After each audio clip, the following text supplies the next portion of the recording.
오후에도 우리 서로 인사하겠습니다. 우리에게 좋은 일이 일어나고 있습니다. 지난 주일 우리 김다니엘 선교사님이 오후에 말씀을 전해주시고 또 사역 현장의 또 상황들을 간증해 주셨습니다. 그리고 지난 수요일이 다시 선교지로 돌아가는 출국 날이었는데 또 전화가 오셨어요. 제게 너무 성도들에게 감사하다고, 양지중앙교회 우리 성도님들께 너무 따뜻한 사랑을 받고 가서 너무 감사하다고 그렇게 꼭 전해달라 하셨습니다. 지난 주일 오후 예배가 마치고 1층 새가족실에서 우리 몇몇 성도님들 같이 선교사님과 교제를 나누는데 선교사님이 또 이런 말씀을 하셨어요. 지금 오지마다 각 지역마다 이제 각 언어로 성경이 번역이 되고 있거든요. 근데 이제는 더 이상 번역할 작업이 없답니다. 그럴 일이 이제 없답니다. 왜냐하니까 이제 그만큼 모든 소수민족들까지도 지금 복음이 거의 다 들어갔고 이제 성경이 해석되어서 번역되어서 들어갈 만한 지역이 이제 거의 없다는 거예요. 지금 웬만한 언어들 다 지금 성경이 번역되어서 복음이 거의 다 들어가고 있다는 것입니다. 이런 마태복음 24장 14절에 이런 말씀이 있죠. 이 천국 복음이 모든 민족에게 증언되기 위하여 온 세상에 전파되리니 그제야 끝이 오리라 말씀하셨어요. 예수님께서 주님이 다시 오실 그 날과 시는 예수님도 모르고 오직 하나님만 아신다고 하셨는데, 그러나 그 징조는 지혜로운 자는 알 수 있다라고 하셨어요. 그리고 마태복음 24장 25장의 그 마지막 때에 대한 징조와 비유들이 나와 있습니다. 여러분 아마 영적으로 깨어있는 분들은 다 공감하실 거예요. 이제 정말 주님 오실 날이 가까워지고 있습니다. 하나님은 택하신 백성을 반드시 구원하십니다. 하나님이 시간이 없으셔가지고 그냥 지나치는 법이 없어요.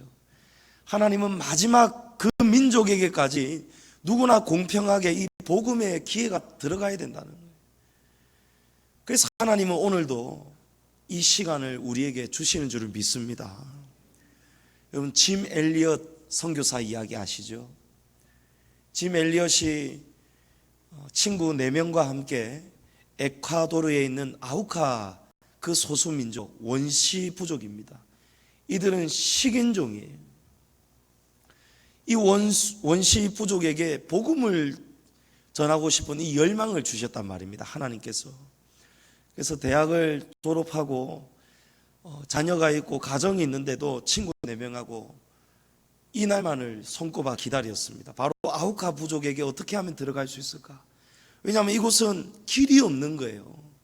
그래서 경비행기를 타고 어떻게 하면 이 비행기가 착륙할 수 있을까? 그래서 모래톱을 발견하고 거기에 들어가려는 연습을 오랫동안 준비했습니다.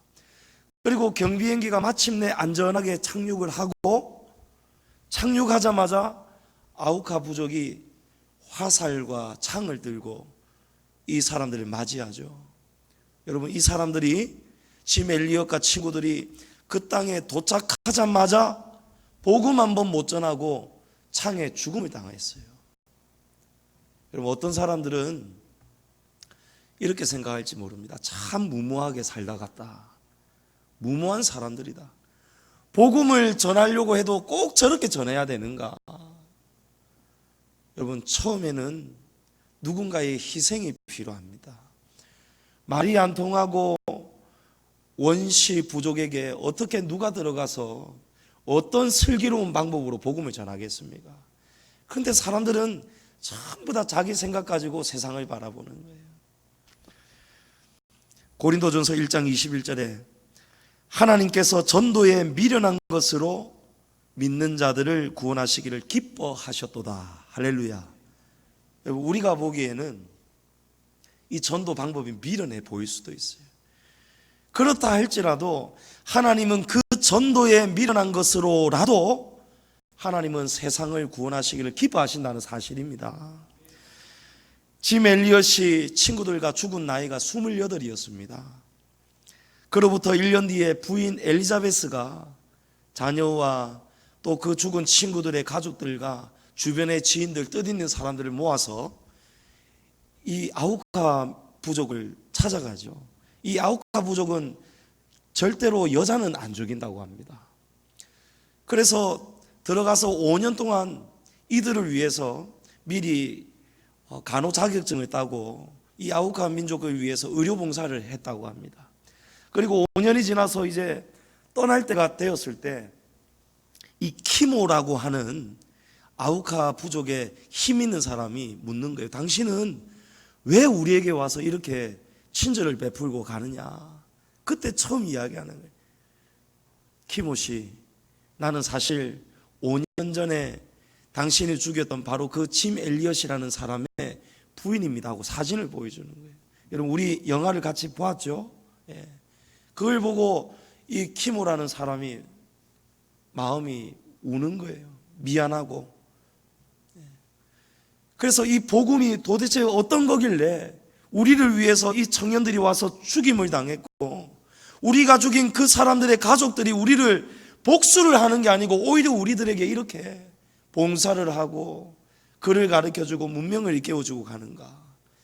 그래서 이 사람이 복음에 눈이 뜨이기 시작하는 거예요. 그로부터 몇 년 뒤에 이 아우카 부족의 최초로 이 아우카 부족 안에서 목사님이 나오는 거예요. 여러분, 그 사람이 바로 이 짐 엘리엇을 창으로 찔려 죽였던 바로 키모라는 바로 이 사람인 거예요. 여러분, 우리가 보기에는요, 이 정말 엉터리 계산이고, 전도를 해도 선교를 해도 저렇게 해야 되느냐, 우리가 막 그렇게 생각할지 모르지만 하나님은 그 끝을 다 알고 계시는 거예요. 그래서 짐 엘리엇 선교사의 죽음은 무모한 죽음이 아니고 헛된 죽음이 아닙니다. 하나님은 다 알고 계시는 거예요. 그래서 우리가 남들은 이렇게 얘기하는 거예요. 너 예수를 믿어도 그렇게 믿어야 되느냐? 교회를 다녀도 그렇게 다녀야 되느냐? 교회에 봉사해도 그렇게 봉사해야 되느냐? 몸 좀 아껴라. 시간 좀 아껴라. 물질 좀 아껴라. 왜 교회에 그렇게 11조를 하며 감사헌금을 하며 사람들은 막 이런저런 얘기를 하잖아요. 여러분, 오직 하나님만이 알고 계십니다. 하나님이 우리의 마음을 아시고 우리의 정성을 다 알고 받으시는 거예요. 그래서 여러분, 사도 바울이 이런 말씀하죠. 너희의 시민권은 이 땅이 아니고 하늘에 있도다. 예. 여러분, 낮의 말씀처럼 여러분의 가치를, 여러분의 이름을 좋은 기름처럼 가치 있는 그런 것에 두지 마시고 여러분의 이름이 좋은 이름이 되기를 축복합니다.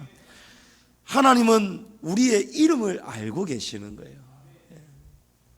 오늘 본문 말씀에 보면 하나님께서 기드온을 사용하시죠. 여러분, 기드온은 한적한 시골에서 밀을 농사짓던 농사꾼이었습니다.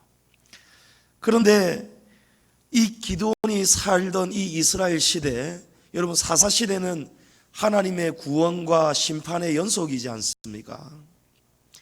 이 사사기서 6장 1절에 보면 이스라엘이 또 여호와의 목전에서 악을 행하였기 때문에 하나님이 이스라엘을 미디안의 손에 넘기셨다라고 되어 있습니다. 여러분, 우리가 하나님 앞에서 악을 행하고 살 때 하나님은 우리의 삶을 원수의 손에 그냥 넘겨버리시는 거예요. 그러면 그 순간 우리의 삶이, 여러분, 아무도 손을 쓸 수도 없고 막을 수도 없습니다. 순식간에 재앙이 찾아와 버립니다. 그때 6장 3절에 보면 이스라엘이 파종한 때면은 미디안 족속과 아말렉과 동방 사람들이 치러 올라와서 토지 소산과 양과 소와 나귀도 남기지 않고 다 쓸어가 버렸다는 거예요. 여러분, 우리가 하나님 앞에서 우리가 온전한 삶, 온전한 관계를 살아내지 못하면요, 하나님 앞에서 우리가 악을 행하면요, 하나님이 우리의 삶을 지켜주시지를 않으시고 우리의 삶을 그냥 원수의 손에 그냥 맡겨버리시는, 넘겨버리시는 거예요. 그러면 우리가 수고한 모든 노력이 여러분 아무것도 거둘 수가 없습니다. 여러분 이 말씀도 우리가 기억해야 되는 거예요. 왜냐하면 하나님은 다 보고 계시고 다 알고 계시기 때문에 그렇습니다. 여러분 하나님이 이렇게 행하실 때 우리가 어떻게 해야 되느냐? 여러분 한 가지 방법밖에 없습니다. 부르짖는 것입니다. 하나님께 나와서 엎드려 부르짖는 것입니다. 6장 7절에 보면 이스라엘 자손이 미디안으로 말미암아 여호와께 부르짖었으므로, 여러분 부르짖어야 되는 거예요. 부르짖으니까 하나님이 한 선지자를 보내셔서 너희가 왜 이런 일을 겪어야 했는지, 너희가 이제 어떻게 살아야 되는지를 다시 말씀해 주시는 거예요. 그리고 하나님께서 한 사사를 일으켜서 구원해 주시겠다 약속을 하시는데 그 사람이 바로 기드온이었습니다. 하나님은 정확한 때에 우리를 찾아오십니다. 기드온은 무엇을 하고 있었냐니까 밀 농사를 짓던 농부였기 때문에 밀을 추수를 했어요. 그런데 이 농사도 몰래 지었겠죠. 왜냐하면 파종할 때가 되면은 미디안 사람들이 와가지고 쑥대밭을 만들어 버린 거예요. 가축까지 다 쓸어가 버리는 거예요.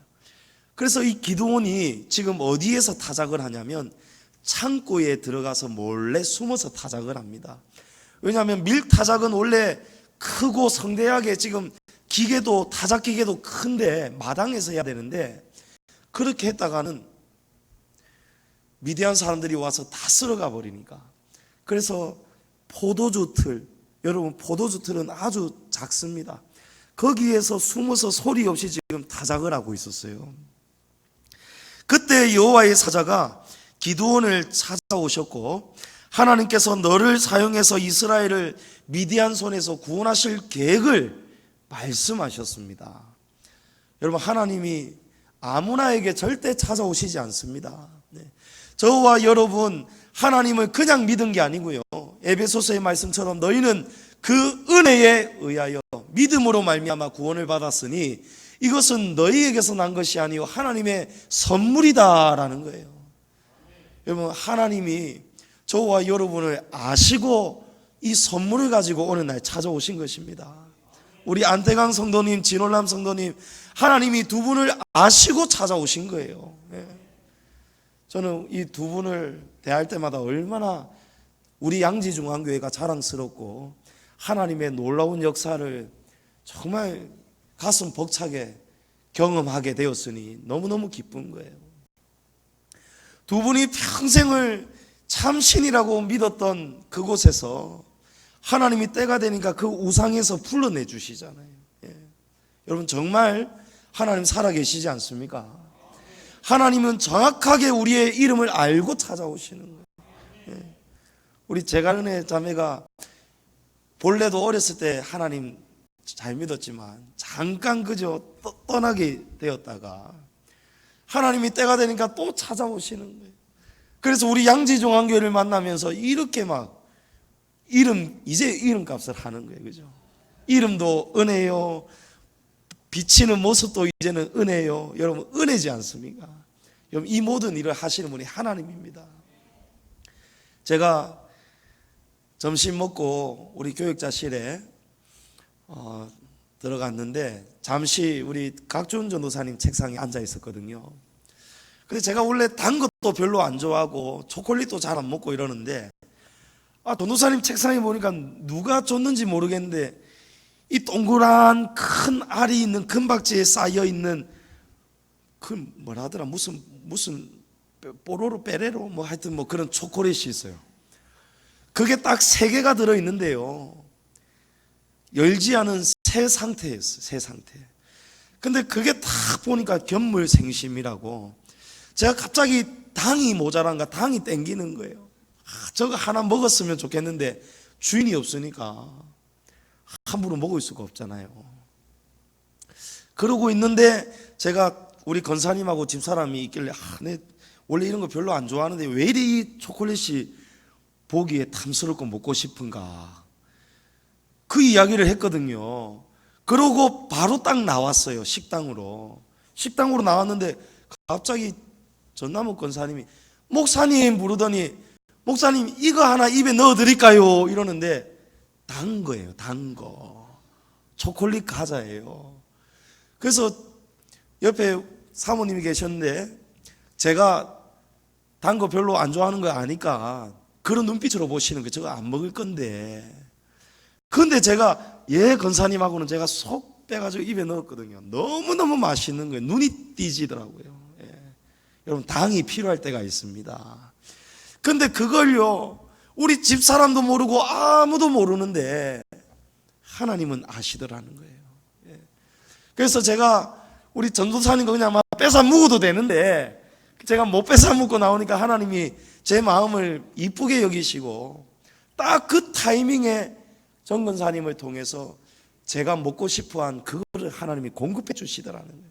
여러분 그래서 하나님은 전지하신 하나님이에요. 하나님은 이 전자는 온전할 전자입니다. 알지자예요. 하나님은 모든 것을 온전하게 다 알고 계시다는 거예요. 할렐루야. 미디안이 이스라엘을 괴롭히니까 이스라엘이 지금 회개하니까 부르짖으니까 하나님이 이스라엘을 구원할 사사를 세우시는데 기드온을 찾아오신단 말이에요. 하나님은 알고 찾아오십니다. 기드온이 깜짝 놀랐어요. 기드온은 이렇게 소심한 사람 아니겠어요? 미디안이 무서우니까 지금 몰래 숨어서 포도주 틀에 잔머리를 굴려가지고 거기서 지금 타작을 하고 있었거든요. 기드온은 지금까지 아버지가 섬기는 그 신 바알을 섬기고 아세라를 지금 섬겨 왔었는데 이 신들은 한 번도 나타난 적이 없는데 말로만 들었던 여호와 하나님이 정말 눈앞에 나타나시니까 얼마나 놀랐겠습니까? 기드온이 하나님이 참신이라는 사실을 이제 깨닫게 되어버렸어요. 하나님을 제대로 만나고 나니까요 여러분 기드온의 삶이 확 달라져 버리는 거예요. 여러분 믿음의 시작은 변화에서부터 시작이 됩니다. 나 믿음이 있다 여러분 말할 필요가 없어요. 그 사람이 믿음이 있다면 그 사람의 삶이 변화되는가 아닌가를 보면 알 수가 있습니다. 여러분 진짜 하나님을 믿는다면요 진짜 우리가 예수님을 만났다면요 우리의 말이 바뀌어야 되고 행동이 바뀌어야 되고요 생각이 바뀌어야 됩니다. 기드온이 이전에 사랑하고 섬겼던 그 신들에 대한 가치가 확 무너지기 시작했어요. 여러분 사도 바울도 다메섹을 가다가 예수님을 만나고 나니까 바울의 삶이 확 바뀌어버리죠. 사도 바울이 고백을 하죠. 내가 이전에 내게 유익하던 모든 것들을 이제는 배설물로 여긴다는 거예요. 모든 것을 해로 여긴다는 거예요. 기드온도 마찬가지입니다. 기드온이 여호와 사자의 명령을 듣습니다. 너 이제 어떤 신이 참신이라는 것을 네가 이제 알 텐데 그렇다면 네가 어떻게 살아야 되겠는가? 네가 헛되게 믿어왔던 그런 것들은 네가 파괴하고 없애야 되지 않겠느냐? 기드온이 아버지 집에 있는 바알의 제단을 헐어버렸고 그 곁에 아세라상을 다 찍어버렸습니다. 여러분 헛된 것을 내려놓아야 돼요. 우리가 붙잡아야 될 것을 붙잡아야 되는데 붙잡지 말아야 될 것을 자꾸 붙잡고 사는 거예요. 여러분 그렇게 되면요 삶이 하나님 앞에서 꼬여버리기 시작합니다. 여러분 원숭이 사냥 영상 기억나세요? 원숭이 사냥하는 영상. 저 원숭이가 나무 위에 있는데 저 원숭이를 어떻게 잡느냐? 사냥꾼이 원숭이가 좋아하는 이 먹잇감을 보여주고 가는 거예요. 땅콩, 호두, 잣 이런 것들 견과류 원숭이가 좋아하는 거를 딱 냄새를 풍기면서 들고 가는 거예요. 그래서 이렇게 나지막한 그런 산등성이에 거기에 원숭이 손이 싹 들어갈 만한 조그마한 굴을 파죠. 그래가지고 그 안에다가 원숭이가 좋아하는 이 견과류를 다 쏟아 부어버리잖아요. 그리고 사냥꾼은 가서 숨잖아요.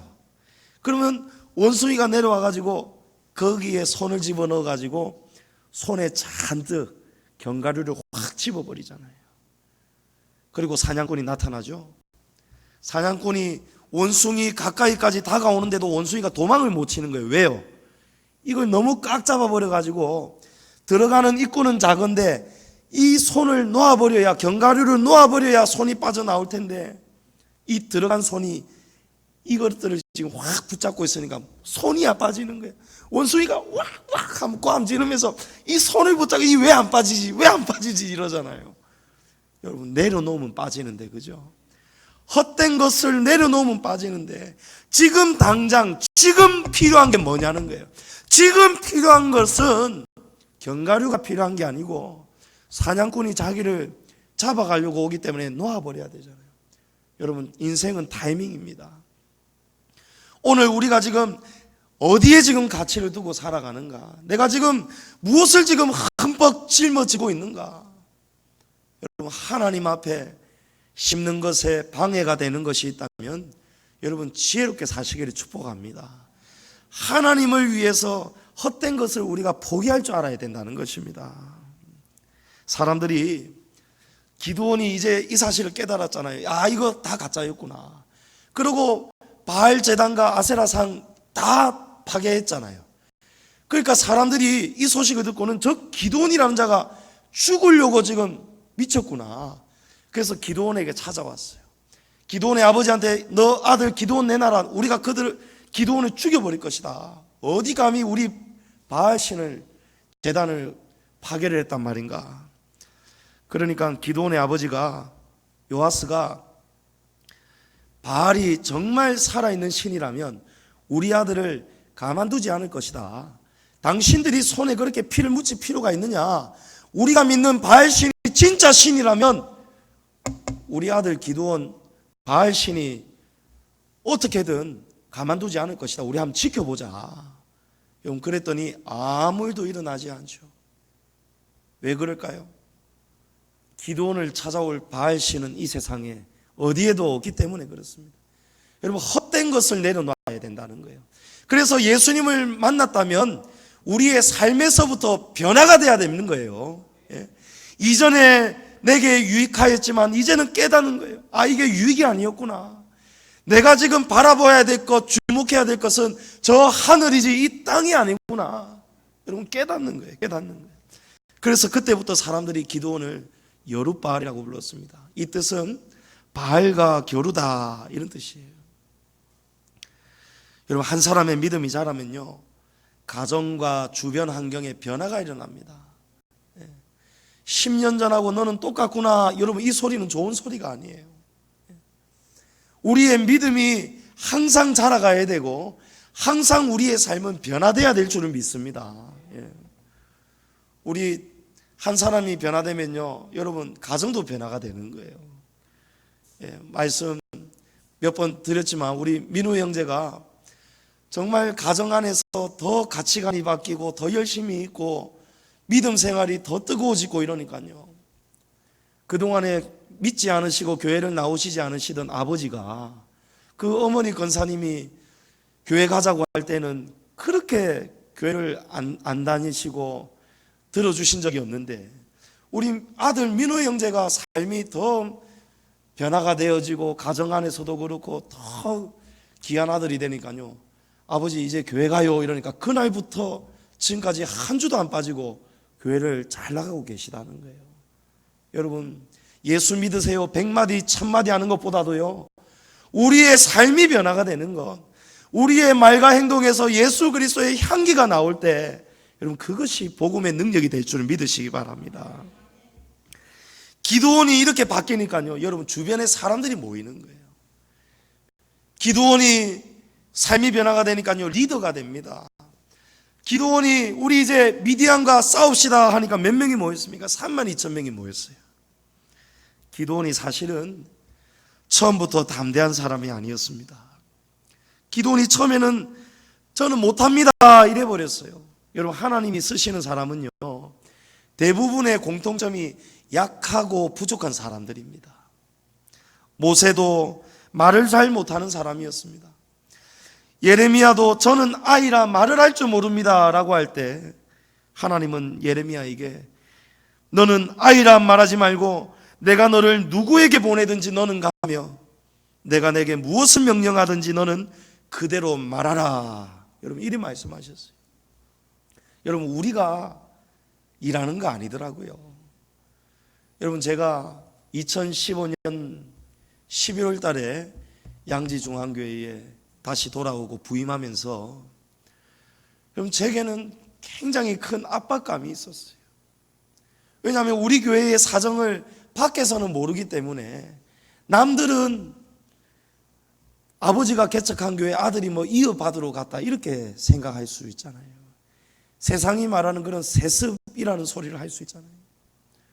교회 안에 사정도 모르고 그리고 잘해도 제가 와서 잘해도 욕을 먹을 판인데 혹 제가 교회에 덕이 되지 못하고 열매가 없을까 봐 저한테 막 큰 압박감이 오는 거예요. 그래서 오자마자 밤잠 자지 않고 교회 일도 하고 기도도 하고 부르짖고 그때 이미 제 오기 전에도 목이 별로 안 좋았지만 그때 이제 제 성대는 이제 회복이 불가능이 된 거예요. 여러분 이게 제 목소리가 아니었거든요. 근데 이제 제 목소리를 기억을 못 하겠어요. 그런데 그때 저도 모르게 제가 용을 쓰다가 보니까요 공황장애가 오더라고요. 저는 그게 그런 병 이름도 몰랐어요. 숨이 안 쉬어지는 거예요. 그게 왜냐니까 제가 하려고 하니까요. 제가 교회에 부흥시키려고 하고 제가 교회에 뭐 큰 변화를 주려고 하니까요. 이게 안 되니까 용을 쓰니까 제 머리가 고장나기 시작하는 거예요. 숨을 쉬어야 되는데 숨을 안 쉬고 오히려 뭐 가호흡을 하게 되고 막 이런 고장이 나기 시작하더라고요. 나중에 깨달아지는 거예요. 맞네요, 하나님. 제가 하는 거 아닌데 주님이 직접 목회하신다 말씀하셨는데 저는 그냥 부르짖으면서 주님의 인도만 받고 순종만 하면 되는 종놈인데 주님 제가 주인보다 앞서갔습니다. 주님이 다 알고 계시는데 하나님이 때가 되면 다 인도하실 것인데 주님 제가 하려다 보니까 주님 제가 잘못했습니다. 그때부터 제 마음을 내려놓기 시작했거든요. 하나님 주님이 목회하시지 않습니까? 그러고는 그냥 기도만 하는 거예요. 특히 새벽에 기도할 때 하나님이 하나씩 하나씩 이제 요렇게 하여라, 이제 저렇게 하여라, 배산초등학교 가서 요렇게 한번 해봐라, 남해고등학교 가서 요렇게 한번 해봐라. 하나하나 하나님이 그때마다 역사해 주시더라고요. 여러분 하나님이 알고 계시는 거예요. 우리가 아는 게 아니더라고요. 하나님께 맡기니까 하나님이 다 되게 하시더라고요. 우리의 능력이 아닙니다. 우리에게는 능력 주시는 하나님이 계심으로 우리가 할 수 없는 모든 것을 할 수 있는 것입니다. 기드온이 32,000명의 군대를 모았는데 그 군대가 어디에 진을 쳤냐면 하루셈 곁에 진을 쳤습니다. 여러분 이 하루셈은요 이스라엘 백성들이 이 샘에 와서 물을 길어야 되는데 이 샘에 와서 물을 길어갈 때 오고 가는 사람들을 미디안 사람들이 나타나서 강도짓하고 죽이기로 유명한 장소가 바로 이 샘이었습니다. 그래서 이 하룻이라는 이름의 뜻이 뭐냐면 히브리어로 두려움 이런 뜻이에요. 그래서 이스라엘 백성들이 이 샘의 이름을 하룻샘으로 지었던 것입니다. 그런데 지금 32,000명의 군사가 하룻샘 곁에 진을 친 거예요. 두려운 곳에 머물고 있었죠. 하나님이 오늘 본문에 기드온에게 너를 따르는 백성이 너무 많다는 거예요. 그래서 이 마음에 3절에 두려워 떠는 자가 있으면 이 길르앗산을 떠나 돌아가라는 거예요.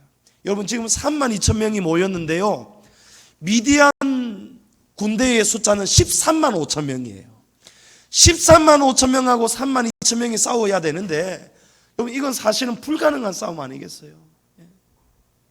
적어도 1인당 4명 5명하고 싸워야 된다는 소리거든요. 그런데 하나님이 많다는 거예요. 누구든지 두려워 떠는 자는 길르앗산을 떠나가라는 거예요. 나의 백성 이스라엘아 들으라. 내가 너희와 함께 할 것이다. 내가 기드온을 통해서 너희를 구원해 줄 것이다. 하나님이 말씀하셨단 말이에요. 그런데 이 백성들이요, 32,000명의 군사가 하루셈에 오니까 옛날 과거가 생각이 나는 거예요. 야, 이 하루셈, 이 두려운 곳에서 우리가 이 전쟁, 우리는 32,000명인데 13만 5천 명하고 어떻게 싸워 이긴단 말이야. 백성들이 막 숙덕숙덕 되기 시작하는 거예요. 그래서 하나님이 말씀하시는 거예요. 돌아가라.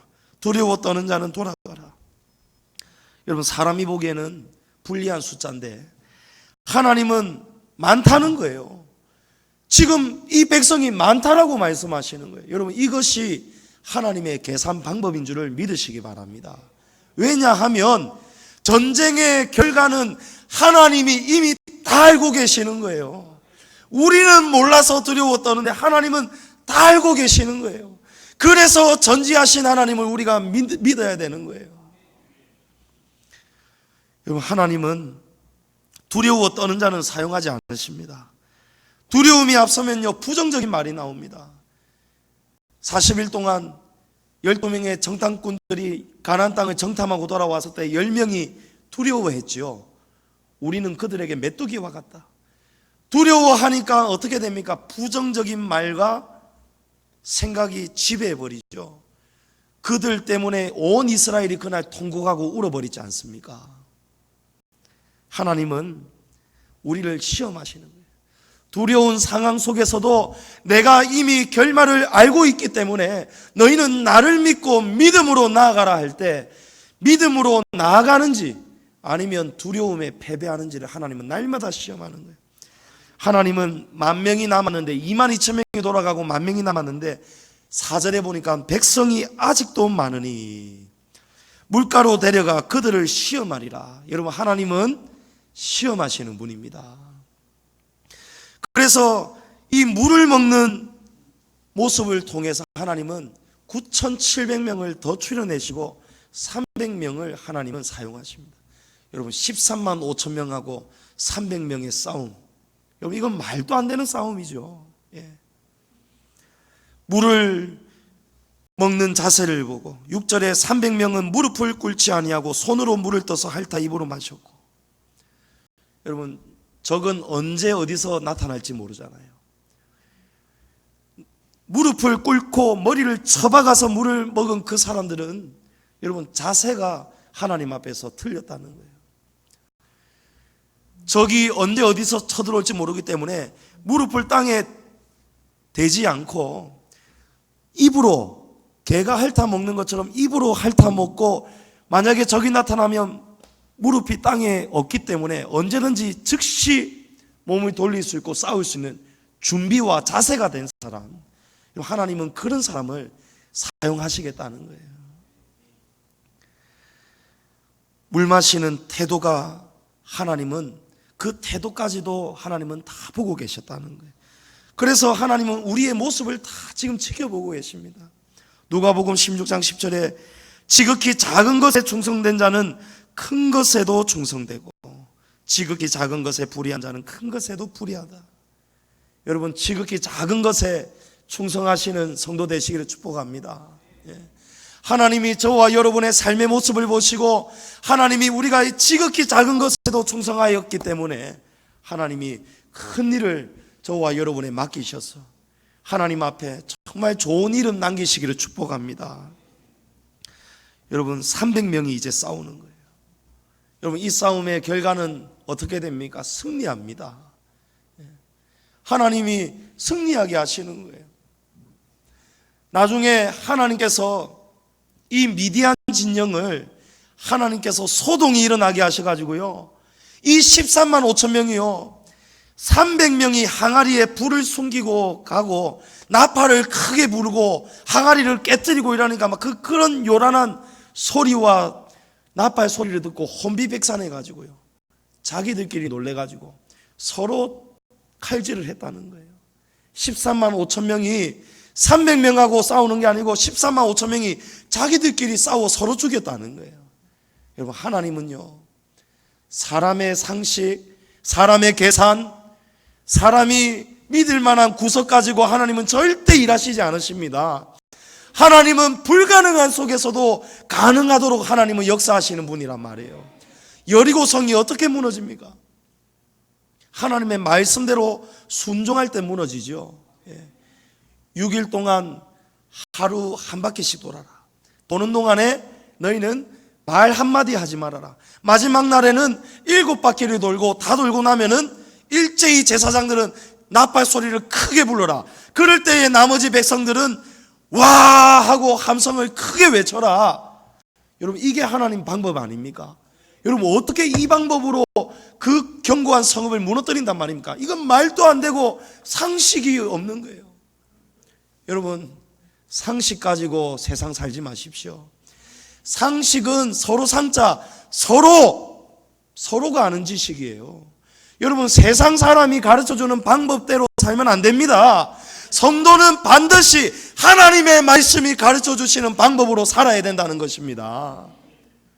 우리의 상식으로는 불가능한 일을 하나님이 요구하실 때, 우리가 요 뒤에 주차장 부지를 구매할 때도 여러분, 상식이 벗어난 일 아니었어요. 교회가 안 그래도 지금 부채 때문에 어려웠는데 또 빚을 내서 저 땅을 어떻게 산단 말입니까? 그리고 빚을 내서 살 수 있다 할지라도 여러분, 빚을 내려고 하면은 최소한의 은행 대출을 내려면 나머지 금액이 자력으로 모아져야 되잖아요. 여러분, 안 그래도 짐이 무거운데 하나님이 왜 그 짐을 우리에게 지라 하실까요? 여러분, 심는 것입니다. 인생은 심는 거예요. 심지 못하는 자는 못 심는 것입니다. 자기 그릇대로 사는 거예요. 그러나 하나님은 심을 자에게 심을 기회를 주시는 분이 하나님이라는 사실이에요. 교회는 그 기회를 막으면 안 됩니다. 사람 눈치 봐서 우리 성도들 물질에 민감한데 우리 성도들 시험 안 들도록 여러분, 그 눈치를 보면 안 된다는 거예요. 여러분, 그 사람은 싹꾼이에요.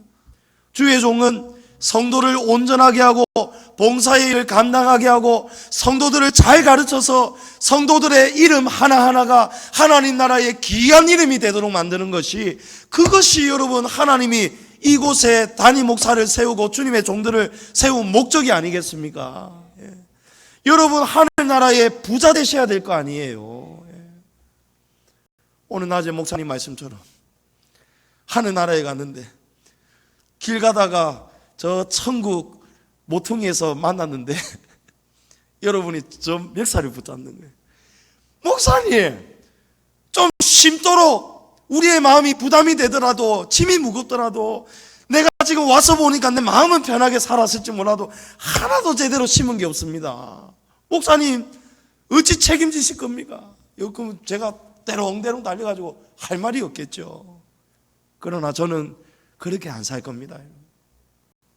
여러분에게 때로는 부담이 될지 몰라도, 여러분 삶의 짐이 될지 몰라도, 여러분 영혼이 잘 되고 여러분의 영혼의 이름이 하나님 나라의 귀한 이름이 될 수 있다면, 그것이 하나님이 우리 교회에 주시는 기회고 하나님의 복이라면 저와 여러분이 기꺼이 복된 길로 나아가야 되지 않겠습니까? 사랑하는 성도 여러분, 하나님은 두려워 떠는 자를 기뻐하지 않습니다.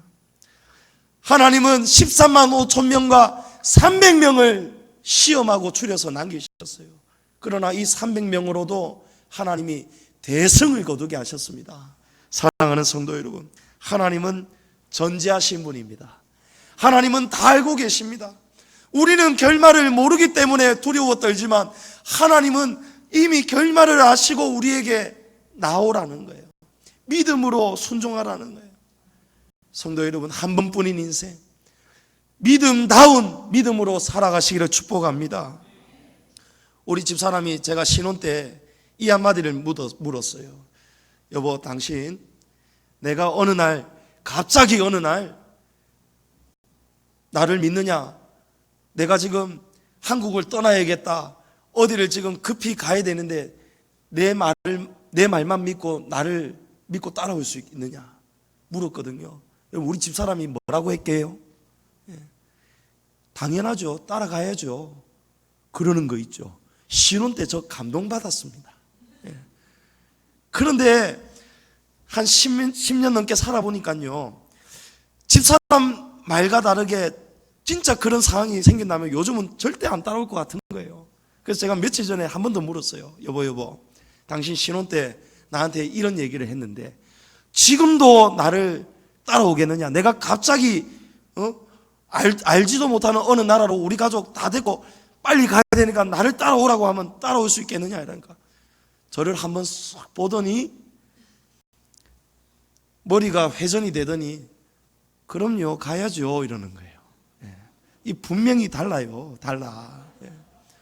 여러분, 하나님은 그런 마음인 거예요. 하나님은요, 하나님을 정말 사랑하고 믿는다면 우리의 마음에 의심이 들고 의구심이 들고 상식으로 이해가 안 가도 하나님이 가자 하면은 따라오는 그 믿음을 가진 자를 하나님은 오늘도 추리고 계시고 시험하신다는 것입니다. 우리 사랑하는 양재중앙교회 성도님들, 저와 여러분, 하루샘 그 두려운 지명에 우리가 서 있다 할지라도 그 땅을 바라보는 것이 아니고 오직 전지하신 하나님을 믿는 믿음 가지고 주님이 가라고 하면 가는 저와 여러분 되기를 축복합니다. 사는 것도 주를 위해 살고 죽는 것도 주님을 위해 죽는 저와 여러분이 되어서 전지하신 하나님 잘 믿어서 여러분 하늘나라에 이르렀을 때 정말 하나님께서 우리의 이름을 귀하게 여기시고 귀한 상급 주시고 영원토록 복락 누리시는 우리 성도 되시기를 주님의 이름으로 축복합니다.